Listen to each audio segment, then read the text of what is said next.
Et il faudrait que ce monsieur qui se prend en plus des torgnoles devant le monde entier, par son papa déguisé en maman en descendant des avions, qui est allé essuyer son cul plein de merde sur le drapeau français en recevant un terroriste à l'Élysée. Pardonne-moi d'être encore un peu français et encore un peu trivial, mais là, ça fait partie de la langue française. Eh bien, moi je dis que cette personne devrait mesurer son langage, ce que je ne fais pas ici, mais pour lui rendre l'appareil lorsqu'il s'adresse à des gouvernants, notamment comme ceux qui aujourd'hui représentent la Russie.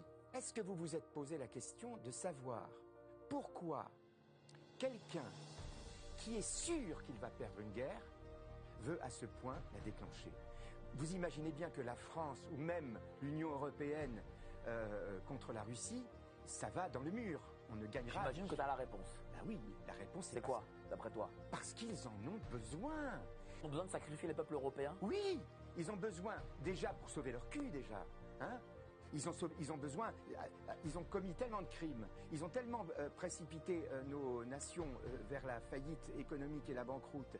Ils sont tellement responsables de tout ça qu'ils ne peuvent s'en sortir que par une guerre. Donc cette guerre, c'est pour sauver leur cul. Excuse-moi d'être français de temps en temps, être un peu trivial. T'as raison, mais tu as raison, il faut le dire. C'est pour sauver leur cul. C'est pas pour défendre l'Ukraine. L'Ukraine, en ce moment, est gouvernée. Et il faut faire la différence entre les Ukrainiens et le gouvernement ukrainien. Moi, j'ai beaucoup d'amis ukrainiens. Quand aujourd'hui, je mène une offensive culturelle en Russie, c'est pas contre les Ukrainiens.